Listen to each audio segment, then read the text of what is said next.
আসসালামু আলাইকুম প্রিয় শিক্ষার্থীবৃন্দ, তোমাদেরকে আজকের এই হিসাব বিজ্ঞান প্রথম পত্রের ক্লাসে স্বাগত জানাচ্ছি। আমি মোহাম্মদ নাসির উদ্দিন, সহকারী অধ্যাপক, হিসাব বিজ্ঞান বিভাগ, ঢাকা কলেজ। আমরা জানি যে এই চ্যাপ্টারের উপরে আমরা অলরেডি 6টি ক্লাস নিয়েছি। আজকে 7ম ক্লাস।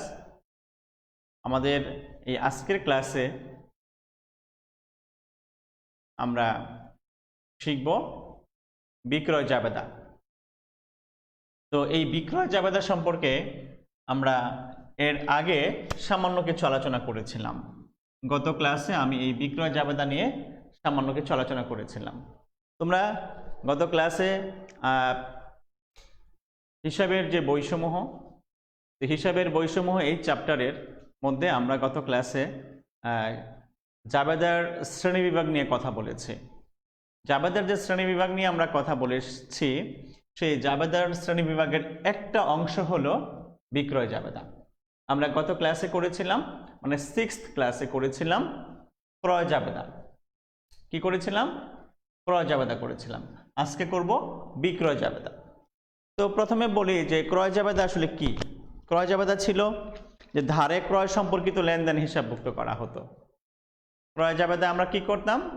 ধারে ক্রয় সম্পর্কিত লেনদেনগুলো হিসাবভুক্ত করতাম। তো আমরা আজকে যে আলোচনাটি করব সেটি হলো বিক্রয় জাবেদা। আর বিক্রয় জাবেদায় হিসাবভুক্ত করা হবে কি?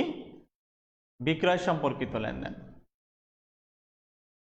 তো বিক্রয় সম্পর্কিত যে লেনদেনগুলো আছে সেই লেনদেনগুলোকে আমরা দুই ভাগে বিভক্ত করে থাকি। একটি হলো ধারে বিক্রয়, আরটি হলো নগদ বিক্রয়। তো নগদ বিক্রয়ের যে ফাংশনগুলো আছে, নগদের লেনদেনগুলো যেগুলো হবে, সেই নগদ বিক্রয়ের ফাংশনগুলো এই বিক্রয় জাবেদার মধ্যে অন্তর্ভুক্ত হবে না। ঠিক আছে? আমরা এখানে কি আনবো? এখানে এই বিক্রয় জাবেদার মধ্যে আনবো ধারে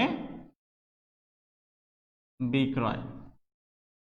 অর্থাৎ ধারে বিক্রয় করা হলে ধারে বিক্রয় সম্পর্কে যে তথ্যগুলো থাকবে, সেই তথ্যগুলো, সেই ইনফরমেশনগুলো আমরা এই বিক্রয় জাবেদার মধ্যে হিসাবভুক্ত করব। এখন বিক্রয় জাবেদার মধ্যে এই যে ধারে লেনদেনগুলোকে হিসাবভুক্ত করব। এই ধারে লেনদেনগুলোকে হিসাবভুক্ত করার জন্য আমরা একটি উদ্দীপক পাবো বা একটা প্রশ্ন পাবো।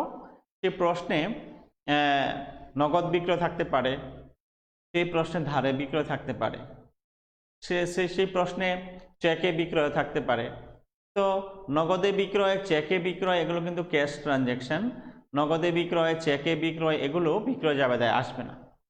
তো সে প্রশ্নে যদি ধারে বিক্রয় থাকে, সেই বিক্রয়গুলো কেবলমাত্র এখানে এই বিক্রয় জাবেদায় অন্তর্ভুক্ত হবে। তাহলে বিক্রয় জাবেদায় এই যে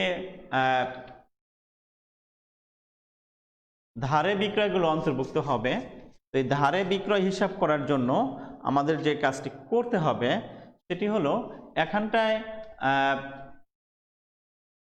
এখানে এই বিক্রয়ের সাথে জড়িত বিভিন্ন খরচ থাকতে পারে। বিক্রয়ের সাথে জড়িত বিভিন্ন রকমের খরচ থাকতে পারে।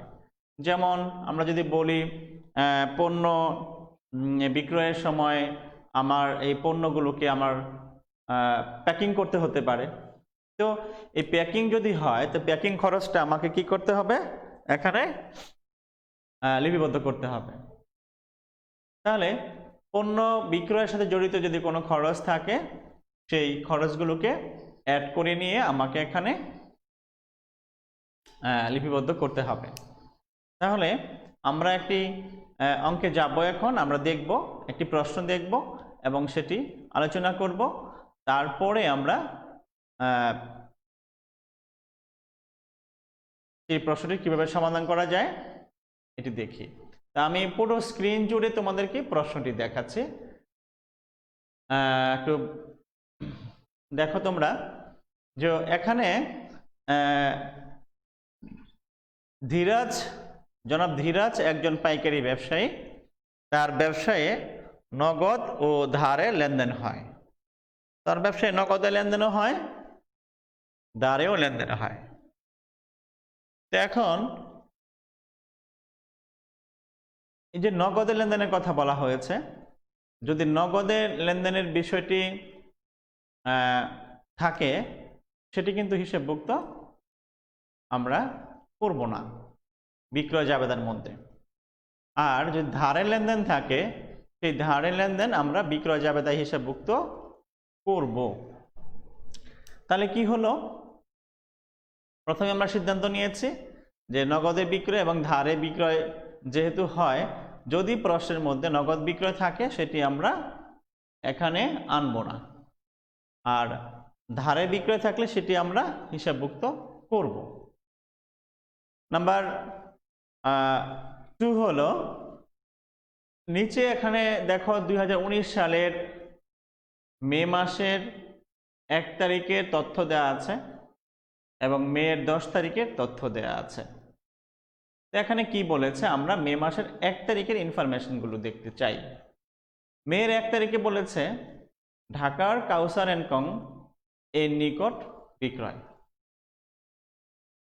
তো কাউসারের নিকট যদি আমি বিক্রয় করি তো সেটি কিভাবে করেছে, বলা হয়েছে যে কাউসারের নিকট আমরা বিক্রয় করেছি প্রতি রিম 500 টাকা দরে 100 রিম কাগজ।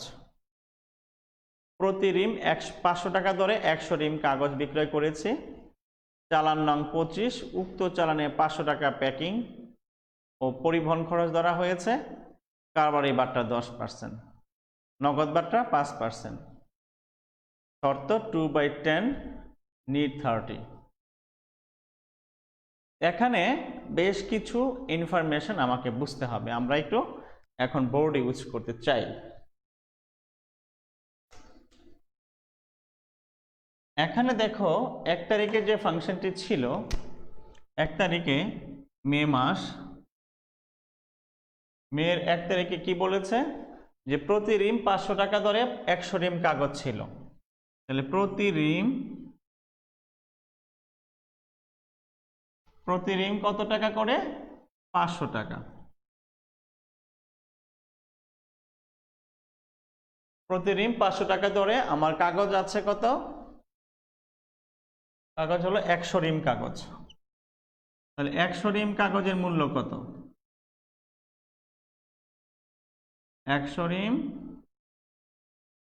কাগজের মূল্য কত, প্রতি রিমের মূল্য 500 টাকা হলে 100 রিমের মূল্য হবে 500 × 100, তার মানে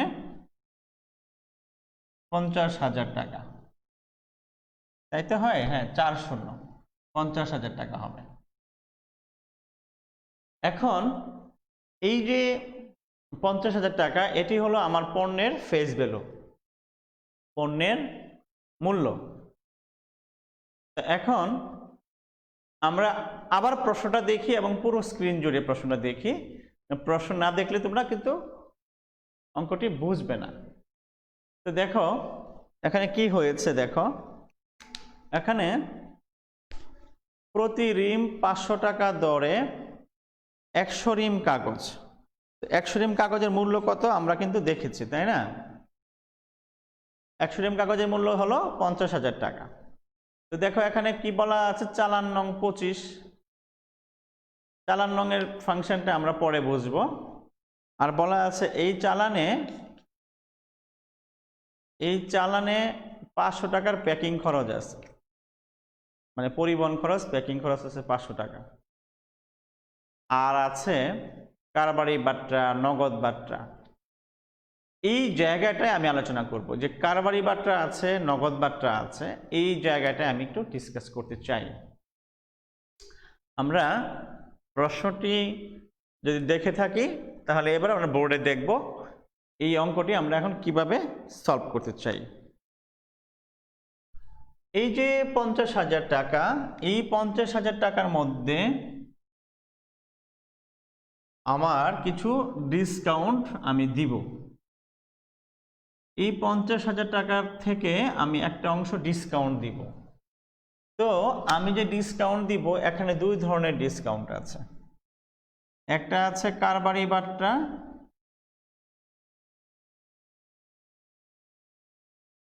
আরেকটা আছে নগদ বাট্টা।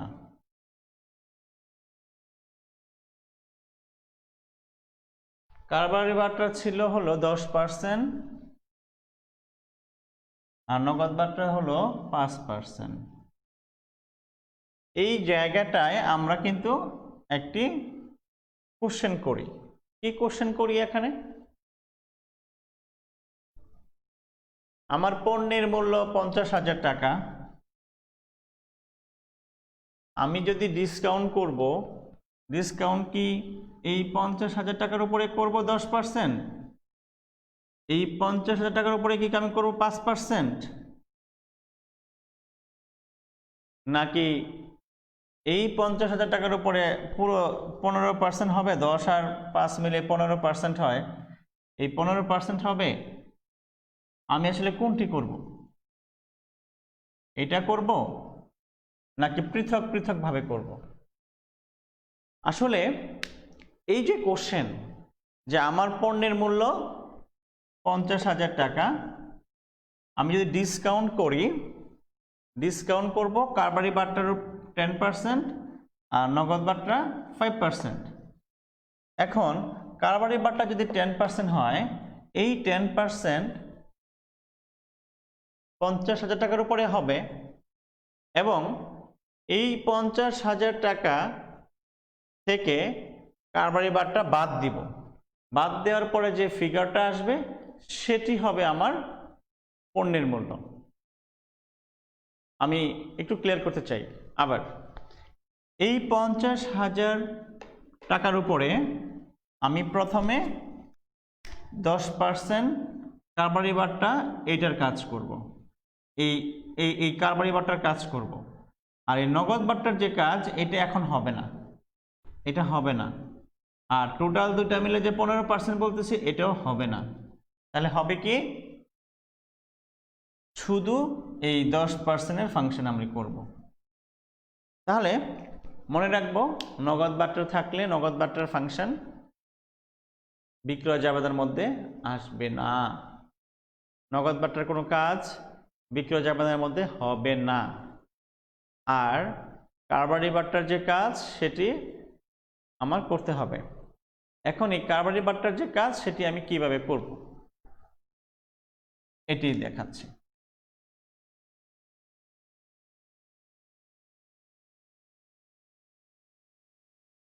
আমরা এখন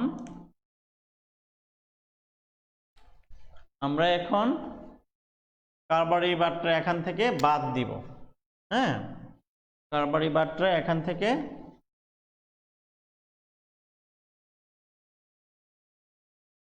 বাদ দিব। কারবারি বাট্টা 10%, 10% হবে 5,000 টাকা। 5,000 টাকা বাদ দিলে থাকবে হলো 45,000 টাকা।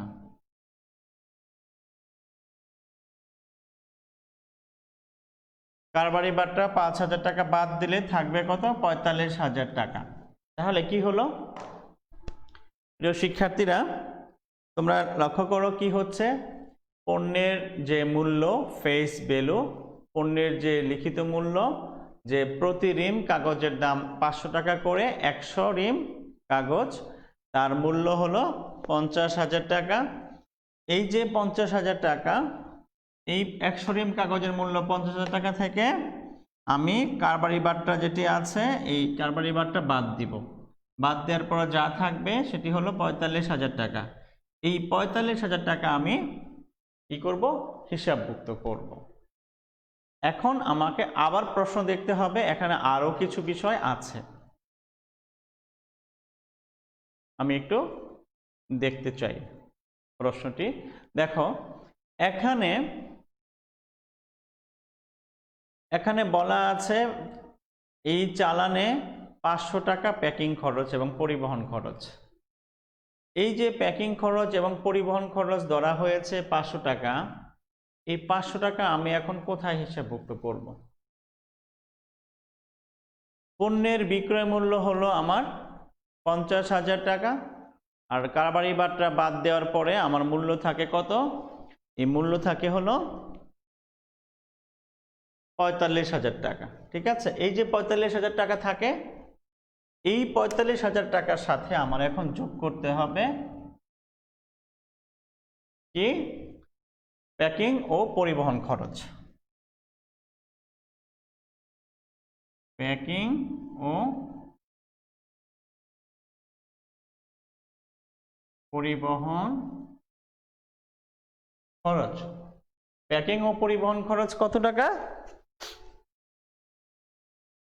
৫০০ টাকা। আমি এই ৫০০ টাকা এখানে যোগ করব, তাহলে কত হবে? ৪৫,৫০০।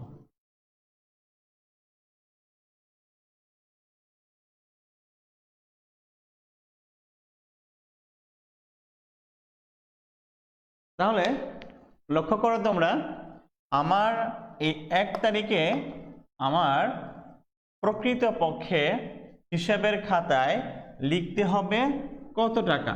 ৪৫,৫০০ টাকা। এই টাকাটা লিখতে হবে।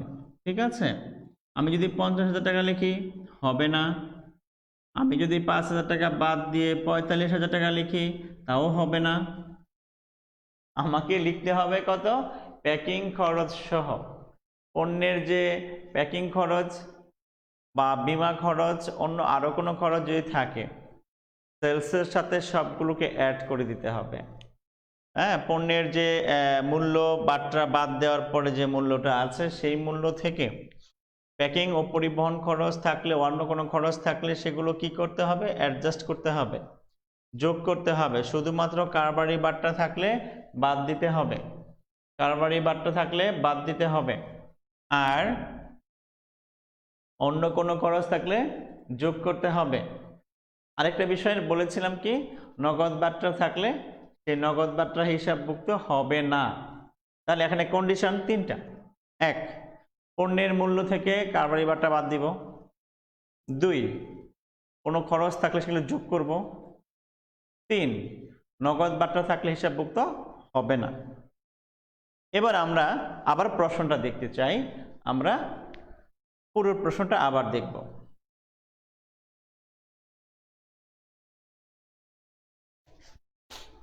লক্ষ্য করো, এই যে ৪৫,৫০০ টাকা, এই টাকাটা আমরা কিন্তু হিসাবভুক্ত করব, আমরা একটা নোট রাখবো। কেননা আমরা তো এটা মুছে ফেলবো বোর্ডের মধ্যে। আমরা মের ১ তারিখে আমরা বলতে চাচ্ছি আমার টোটাল অ্যামাউন্ট হবে কত? ৪৫,৫০০। এটা আমরা একটা নোট রাখছি জাস্ট মনে রাখার জন্য। আমরা তো বোর্ড মুছে আবার করব। তোমরা যারা শিক্ষার্থী বন্ধুরা, তোমরা এই কাজটা করবা কোথায়?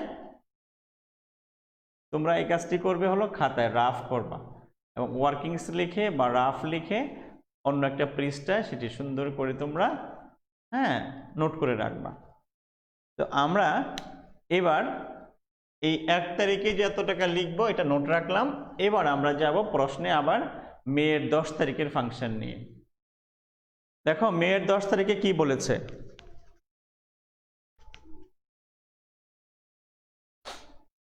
তো নাক চুলকেতেছে। মেয়ের ১০ তারিখে বলেছে ফরিদপুরের হাফিজ অ্যান্ড ব্রাদার্স তার নিকট বিক্রয় করেছে প্রতি ডজন ৪০ টাকা দরে ১০০ ডজন বল পেন। ১ ডজনের দাম ৪০ টাকা আর ১০০ ডজন বল পেন। চালান নং ৩০, উক্ত চালানে ২৫০ টাকা প্যাকিং ও পরিবহন খরচ ধরা হয়েছে। আর কারবারি বাট্টা 10%, শর্ত হলো 2/10 নিট 20। এখানে এই মেয়ের ১০ তারিখের কাজটি আমরা এখন বোর্ডে করব। মেয়ের ১০ তারিখের ফাংশনটি আমরা করব, তোমরা প্রশ্ন দেখেছ। আমরা এখন মেয়ের ১০ তারিখের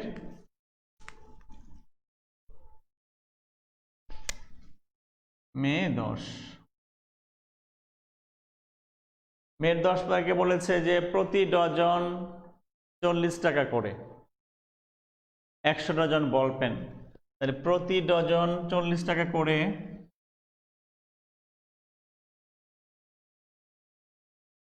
টাকা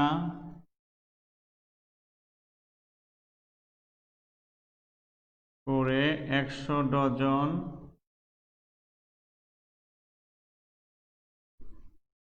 বল পেন, কত হয় মূল্য? 100 × 40 মানে 4000 টাকা।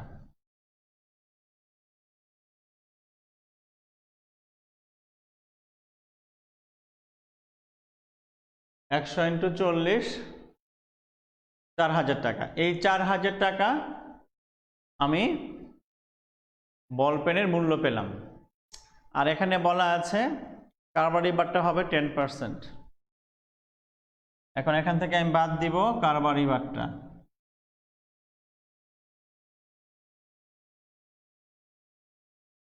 কারবারি বারটা হলো 10%।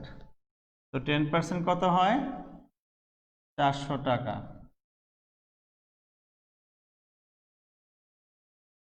$3600।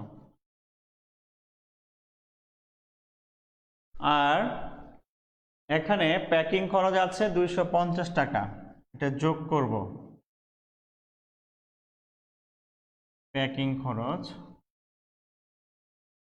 প্যাকিং ও পরিবহন,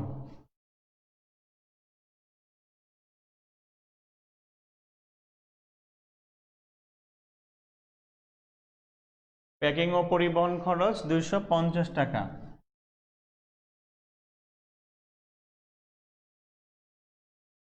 $3850 টাকা।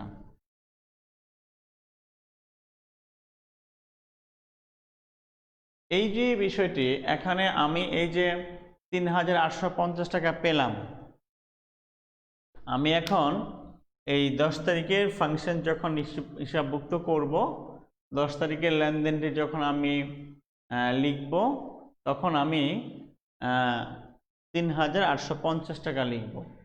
আমি 4000ও লিখব না, 400 টাকাও লিখব না, 3600 টাকা লিখব না, 250 টাকাও লিখব না, আমি লিখব 3850 টাকা। এখানে মনে রাখবা তোমরা, এই যে 3850 টাকা আমি হিসাবভুক্ত করব, এইখানটায় এসে একটা ভুল আমরা করি পরীক্ষার খাতায়। আমরা দেখি অনেকেই যে ভুলটা করো সেটি হলো যে এই যে প্যাকিং খরচ আছে, অনেকে কি করে এই প্যাকিং খরচ পরিবহন খরচটা আগে যোগ করে, পরে যোগফল যেটা হয় ওইটার উপরে 10% হয় ডিসকাউন্ট। আসলে পণ্যের ডিসকাউন্ট আগে হবে না, পণ্যের ডিসকাউন্ট আগে হবে, পরে প্যাকিং খরচ যোগ হবে। আগে প্যাকিং খরচ যোগ করে পরে যদি আমি বারটা বাদ দিই, তাহলে কি হবে? প্যাকিং খরচ থেকেও বারটা হবে। আসলে প্যাকিং খরচ তো অ্যাকচুয়াল খরচ, এখানে কোনো ডিসকাউন্ট বা এখানে কোনো কমানোর প্রাইস কমানোর কোনো সুযোগ থাকে না। ফলে আমরা যে কাজটি করব, আমরা আগে ডিসকাউন্ট বাদ দেওয়ার পরে যে অ্যামাউন্ট থাকবে তার সাথে আমরা প্যাকিং খরচ, পরিবহন খরচ, বিমা খরচ বা অন্যান্য কোনো খরচ থাকলে সেটি অ্যাড করে নেব। আগে কারবারি বারটা থাকলে সেটি বাদ দিয়ে নিব। ঠিক আছে? তাহলে আমরা এখানে একটি নোট রাখতে পারি, আমরা এই মেয়ের 10 তারিখে আমরা কি পেলাম? মেয়ের 10 তারিখে আমরা পেলাম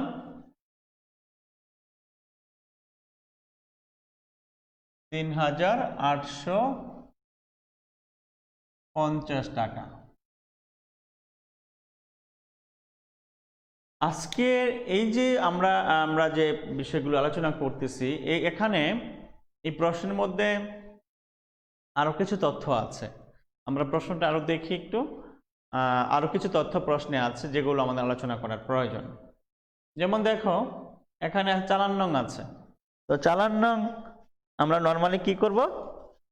চালান নং একটা ঘর আছে, সেই ঘরের মধ্যে আমরা চালান নং লিখব।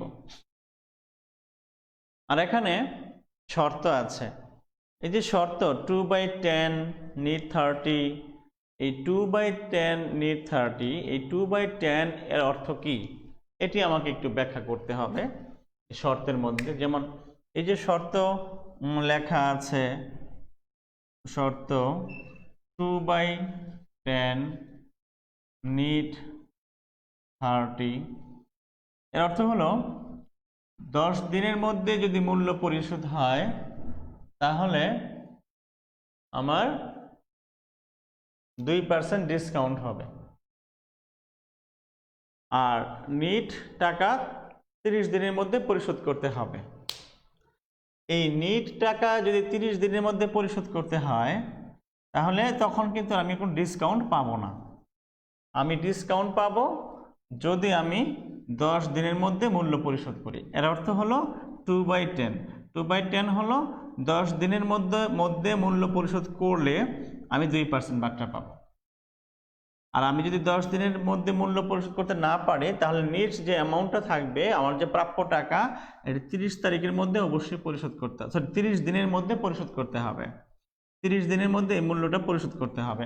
তাহলে কি হলো, শর্ত যদি এভাবে থাকে 2/10 নিট 30, এর অর্থ হবে কি 10 দিনের মধ্যে মূল্য পরিশোধ করলে 2% ডিসকাউন্ট, আর নিট 30 তার মানে 30 দিনের মধ্যে মূল্য পরিশোধ করতে হবে।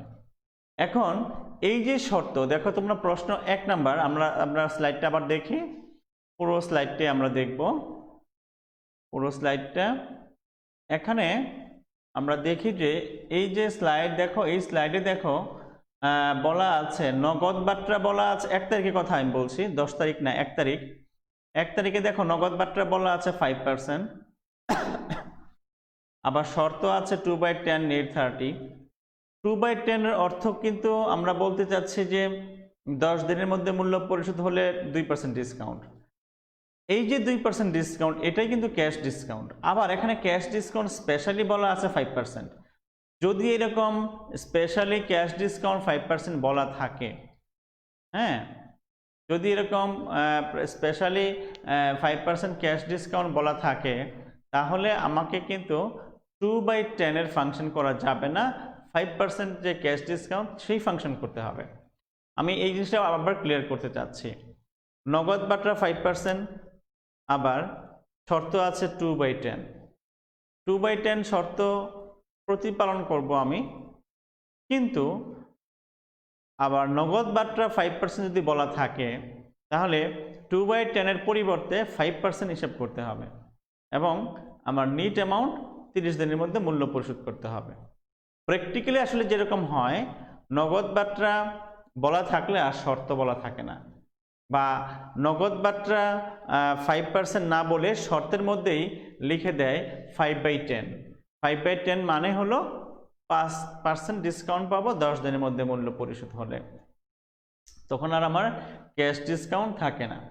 আরেকটা বিষয় হলো যে বিক্রয় জাবেদার মধ্যে আমি বলেছি কি যে ক্যাশ ডিসকাউন্ট এর ফাংশন আসবে না, আমার পরে যখন এই অ্যামাউন্টটা রিকভারি হবে তখন সে অ্যামাউন্ট আসবে। সো আমি এখন পরের স্লাইডটাতে একটু দেখব, আমরা তারপরে একটা স্লাইড আছে যে কিভাবে আসলে বিক্রয় জাবেদার ছক করা হবে, হ্যাঁ, এটি আমরা একটু দেখতে চাই। বিক্রয় জাবেদা করার জন্য আমাকে কিন্তু কি করতে হবে, একটা ছক করতে হবে। আচ্ছা, আমরা একটা বোর্ডে ছকটা করে দিচ্ছি, বোর্ডে আমরা ছক করে নিচ্ছি, তাহলে আরো ভালো হবে। তোমরা যারা প্রিয় শিক্ষার্থী ক্লাসটি ফলো করছো সারা বাংলাদেশ থেকে, আমরা জানি তোমরা এই ক্লাসটি ফলো করছো, তোমরা খাতা কলম নাও, আমরা বোর্ড ইউজ করব এবং বোর্ডে এই ছকটি আমি করে দিচ্ছি।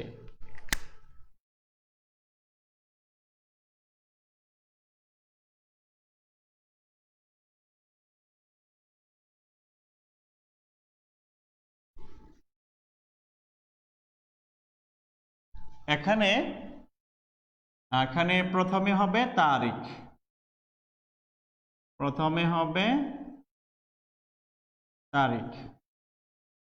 তারপরে হবে ডেবিট হিসাব খাত, ডেবিট হিসাব খাত।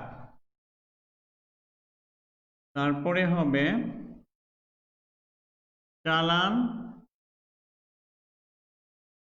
নং, তারপরে থাকবে শর্ত, তারপরে থাকবে সূত্র। এখন হবে আমার একটা জাবেদা, সেটি কি প্রাপ্য হিসাব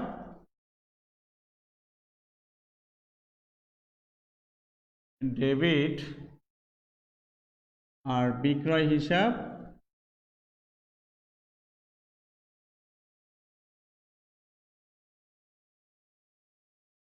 ক্রেডিট। বোর্ডে অলরেডি করেছি, ঠিক এইভাবে তোমরা নিজেরা করবে। তো তারিখের ঘরে তোমরা তারিখ বসাচ্ছি। ডেবিট হিসাব খাত, এটা কি? ডেবিট হিসাব খাত আবার কি? আসলে আমি যদি বিক্রয় করি তাহলে বিক্রয়ের ফাংশন কি, বিক্রয়ের জাবেদা কি হয়? একটি ডেবিট হয়, একটি ক্রেডিট হয়। তো বিক্রয় করলে আমরা জানি যে যদি নগদে বিক্রয় করি তাহলে ডেবিট হবে কি, নগদান হিসাব ডেবিট, বিক্রয় হিসাব ক্রেডিট। আমি যদি ধারে বিক্রয় করি তাহলে জাবেদা হবে কি, প্রাপ্য হিসাব ডেবিট, বিক্রয় হিসাব ক্রেডিট। এখন বিক্রয় জাবেদার মধ্যে আমি যদি বিক্রয় জাবেদা করি তাহলে এখানে কি হয়? এখানে আমরা জানি এই বিক্রয় জাবেদার মধ্যে ডেবিট হবে কি, প্রাপ্য হিসাব। তোমরা দেখতে পাচ্ছ এই যে একটা জাবেদা লেখা আছে সবার শেষের কলামে, যে প্রাপ্য হিসাব ডেবিট, বিক্রয় হিসাব ক্রেডিট। তো প্রাপ্য হিসাব ডেবিট অর্থ এই যে ডেবিট প্রাপ্য হিসাব, সেই প্রাপ্য হিসাবটা কে? আমি যার কাছ থেকে বাকিতে মাল ক্রয় করব আর আমি যাকে বাকিতে মাল বিক্রয় করব, তো এই যার কাছ থেকে বাকিতে মাল ক্রয় করা হবে তাকে বলা হয় ক্রেডিট হিসাব খাত, আর যার নিকট বাকিতে বিক্রয় করা হয় তাকে বলা হয় ডেবিট হিসাব খাত। তাহলে এই যে ডেবিট হিসাব খাত, আমরা এই ডেবিট হিসাব খাত নিয়ে এখানে কথা বলছি। ডেবিট হিসাব খাত হবে স্পেসিফিক সেই ব্যক্তি বা সেই প্রতিষ্ঠান যার নিকট আমি পণ্য ধারে বিক্রয় করেছি। তাহলে যার নিকট আমি ধারে বিক্রয় করব তার নামটি হবে এই ডেবিট হিসাব খাত যে কলাম, এই কলামের মধ্যে। আর শর্ত, প্রশ্নে যদি শর্ত লেখা থাকে, যেমন 2/10 নিড 30 আমি বলেছি, কোথাও আছে 2/10 নিড 20 এরকম থাকতে পারে, বা 5/10। তো এইরকম কোনো কন্ডিশন থাকলে সেই কন্ডিশনটা আমি শর্তের করে লিখব। আর চালান নং, চালান নং প্রশ্নে একটি চালান নম্বর দেওয়া থাকে, সেই চালান নম্বরটি এখানে উল্লেখ করব। তারপরে সূত্র, সূত্র যে কলামটি আছে আসলে এখানে কিছু লেখা লাগে না। প্র্যাকটিক্যালি ওই ধরনের কোনো ইনফরমেশন যদি থাকে, আমার কোম্পানির সাথে কোনো এগ্রিমেন্ট থাকে, যে এগ্রিমেন্টের উপর বেস করে আমি এটা করছি, তার একটি নাম্বার থাকতে পারে, কোনো একটা ডকুমেন্টসের ইনফরমেশন থাকতে পারে, তখন আমার সেখানে লিখতে হয় এই বিষয়ে। স্পেসিফিক কোনো ইনফরমেশন থাকলে, স্পেসিফিক কোনো সোর্স থাকলে সেই সূত্রটি এখানে লিখতে হবে। আর তারপরে জাবেদা, জাবেদার ঘরে আসলে শুধু আমি টাকাটা বসাবো, জাবেদা আর লিখবো না, এখানে জাবেদা উপর লিখে রাখছি, আমরা শুধু টাকা লিখবো। তা আমরা এখন প্রশ্ন দেখি, আমরা যে প্রশ্নটা দিয়ে অঙ্ক সমাধান করব সেই প্রশ্নটি আমরা এখন দেখি, এই প্রশ্নে কি আছে। আমরা যে প্রশ্নটি দেখব এর আগের স্লাইডটি, এর আগে যে স্লাইডটি ছিল, এই স্লাইডটিতে দেখা যাচ্ছে যে 1 তারিখে আমি কাউসার, ঢাকার কাউসার অ্যান্ড কং এর নিকট বিক্রয় করেছি। তাহলে 1 তারিখে কাউসার অ্যান্ড কং এর নিকট যে আমি বিক্রয় করেছি, এটি আমি বোর্ডে আমরা এই ছক করেছি যে সেখানে আমি বসাই। কিভাবে বসাবো প্রিয় শিক্ষার্থী, তোমরা বোর্ড ফলো করো। তারিখের ঘরে দেখো 2019 লিখতে হবে, 2019। আর এখানে মে মাস, তো মাস এখানে মে লিখব। আর 1 তারিখে আমার এখানে একটি ফাংশন আছে। 1 তারিখে কি ছিল? 1 তারিখের যে ফাংশনটি আমরা বোর্ড ফলো করব। স্লাইডটি আমি সরিয়ে নিচ্ছি। তো 1 তারিখে 2019 সাল মে 1 এটা লিখেছি। 1 তারিখে যে আমার প্রশ্ন ছিল, সেটি ছিল হলো ধারে বিক্রয় কাউসার অ্যান্ড কোম্পানি। তাহলে আমি এখানে লিখবো কাউসার অ্যান্ড কং। এই কাউসার অ্যান্ড কং এর নিকট আমি ধারে বিক্রয় করেছি। তো কাউসার অ্যান্ড কং এর নিকট ধারে কত টাকা বিক্রয় করেছে তোমরা দেখো, উপরে কোণায় আমি কিন্তু নোট রেখেছিলাম। আমি যে ক্যালকুলেশন করেছি যে সেখানে আমি নোট রেখেছিলাম। কাউসারের নিকট আমার বিক্রয় হচ্ছে 45,500 টাকা। কাউসার অ্যান্ড কং এর নিকট বিক্রয় হয়েছে কত টাকা? 45,500 টাকা। এখন এখানে চালান নং কত আমরা প্রশ্ন দেখলে বুঝবো। প্রশ্নটি আমরা দেখি। চালান নং মেবি 25 দেওয়া আছে, তোমরা প্রশ্নটি ফলো করো। চালান নং 25, দেখো চালান নং 25 আছে না? হ্যাঁ আছে। তাহলে চালান নং 25 আমরা লিখবো। আর শর্ত আছে 2/10, আমরা শর্ত লিখবো 2/10। নিট 30, এটা আমরা এখানে দিব। এই যে আমরা 1 তারিখের ফাংশনটি লিখেছি, আমরা কি লিখেছি তাহলে? কাউসার অ্যান্ড কোম্পানি 25 হলো চালান নম্বর, শর্তটা যেটা এটা লিখেছে, আর প্রাপ্য হিসাব ডেবিট, বিক্রয় হিসাব ক্রেডিট। মনে রাখবো আমরা যে সূত্রের গড়ে তেমন কিছু থাকলে আমরা লিখি, না থাকলে লিখি না। কিন্তু আমরা এজ এ পরীক্ষার্থী বা শিক্ষার্থী আমাদের এইখানটায় তেমন কিছু থাকে না প্রশ্নে, তো এখানে তেমন কিছু লিখতে হবে না। মের 10 তারিখ, এখন আমরা আবার প্রশ্নটা দেখব এবং প্রশ্নে 10 তারিখে কি ছিল আমরা দেখি। মের 10 তারিখ হলো ফরিদপুরের হাফিজ অ্যান্ড ব্রাদার্স। তো আমরা এখানে লিখবো Hafiz and brothers.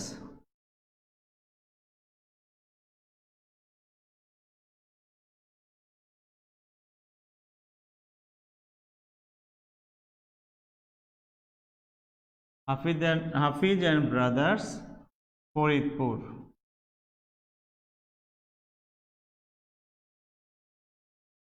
R Kawsar and কোম্পানির প্রশ্নটিতে ছিল হলো ঢাকা, আমার এখানে ঢাকা লিখতে হবে। ওর বাড়ি যেখানে, সেই বাড়ির মানে এলাকার নাম, কোন জায়গার কাস্টমার। সারা দেশব্যাপী আমি বিজনেস করি, এই যে কাউসার অ্যান্ড কোম্পানি, এই নামে তো ঢাকাও থাকতে পারে কোনো প্রতিষ্ঠান, এই নামে তো চিটাগংও থাকতে পারে। সেই জন্যে আমি পাশে যদি এরকম একটি স্থানের নাম লিখে রাখি তাহলে আমার জন্য সহজ হবে বুঝতে যে এই কাস্টমারটি কে। আর কম্পিউটারাইজ যখন হিসাব ব্যবস্থা হয় তখন এখানে কিন্তু অ্যাড্রেস সহ সব কিছুই থাকে। এখানে phone number, address, email ID, website, অন্যান্য সব ইনফরমেশন থাকে, প্রত্যেকটা কাস্টমারের ডিটেইলস ইনফরমেশন থাকে। হ্যাঁ, তো আমরা কাউসার অ্যান্ড কোম্পানি ঢাকা, চালান নম্বর এত, শর্ত এই, আর তার অ্যামাউন্ট হলো এত টাকা। এখন হাফিজের যে অঙ্কটি, হাফিজ অ্যান্ড ব্রাদার্স, তার বাড়ি ফরিদপুর। হ্যাঁ, তার নিকট আমার যে তথ্য আছে, আমি তার নিকট বিক্রয় করেছি 3,850 টাকা। আমি এটা লিখবো এখানে 3,850। এখন এই যে 3,850 টাকা আমি এখানে এটি বসিয়েছি। আর চালান নং ছিল 30, হাফিজের কাছ থেকে যে মাল কিনলাম এটা চালান নং ছিল 30, আর শর্ত 2/10, নিট 20, নিট 20। এই যে আমার অঙ্কটি, এই যে অঙ্কটি আমি করলাম, তা থেকে এখন আমি এই দুটো যোগ করব। এই দুটো যোগ করলে আমি এখানে পাবো আমার টোটাল কত টাকা বিক্রয় হয়েছে। আমি টোটালটা করব 0, 5, 8, 5, 13, 3, হাতে আছে 1, 3 এর 4, আর হলো 45, 49। এই 49,350 টাকা এটি আমার ধারে বিক্রয়। এটি আমার কি ধারে বিক্রয়। এই যে ধারে বিক্রয়, এই ধারে বিক্রয়ের যে জাবেদাটি সেটি আমরা দেখলাম। তো এখানে আমরা দেখি যে এখানে সূত্রের গড়ে কিন্তু আমরা কিছু বসাইনি। আর একটা বিষয় আমরা করেছি, এই অ্যামাউন্টটা যে আগে বের করেছি, বের করে নিয়েছি, সেটা আমাদের আগে রাফ করে নিতে হবে। রাফ করে নিয়ে তারপরে এখানে বসাতে হবে। তাহলে এই অ্যামাউন্টটা যদি আমি বের করতে ভুল করি তাহলে এখানে আমার এই রেজাল্টটা চেঞ্জ হয়ে যাবে। তাহলে প্রিয় শিক্ষার্থীবৃন্দ, আমাদের যে আজকের ক্লাসটি ছিল বিক্রয় জাবেদা সম্পর্কিত। আমরা নিশ্চয়ই এই বিক্রয় জাবেদা বুঝতে পেরেছি। আর তোমাদের এই বিক্রয় জাবেদা সম্পর্কে যদি কোনো কোশ্চেন থাকে তাহলে তোমরা কমেন্টস অপশনে লিখবা, আমরা তোমাদেরকে এই প্রশ্নের উত্তর দেওয়ার চেষ্টা করব। আর আমরা দেখো এই চ্যাপ্টারের মধ্যে যে হিসাবের বইসমূহ যে চ্যাপ্টারটি আমরা করছি, আজকে 7 ক্লাস, মানে 7টি ক্লাস হয়েছে এই চ্যাপ্টারের উপরে। এই 7টি ক্লাসের মধ্যে আমরা জাবেদা শিখেছি, একেবারে বিশদভাবে শিখেছি। জাবেদার একটা পর্যায়ে ব্যাট সম্পর্কিত ফাংশনগুলো কিন্তু পৃথক করে আমি শিখেছি। তারপরে আমরা শিখেছি জাবেদার মধ্যে ক্লাসিফিকেশন যে আছে, জাবেদার সেই ক্লাসিফিকেশন, ক্রয় জাবেদাও শিখেছি। আজকে আমরা শিখেছি বিক্রয় জাবেদা। তো এই যে বিক্রয় জাবেদা আমরা করলাম, এইভাবে আমরা আগামী ক্লাসেও জাবেদার শ্রেণীবিভাগ নিয়ে আলোচনা করব। নতুন কোনো একটি জাবেদার বিশেষ জাবেদার ফাংশন নিয়ে আলোচনা করব, সেই প্রত্যাশা রইল। তোমাদের সাথে ইনশাল্লাহ আগামী সোমবারে আবার দেখা হবে। এই সময়ে সেই পর্যন্ত তোমরা ভালো থাকো, সুস্থ থাকো, এই কামনা করছি। আল্লাহ হাফেজ।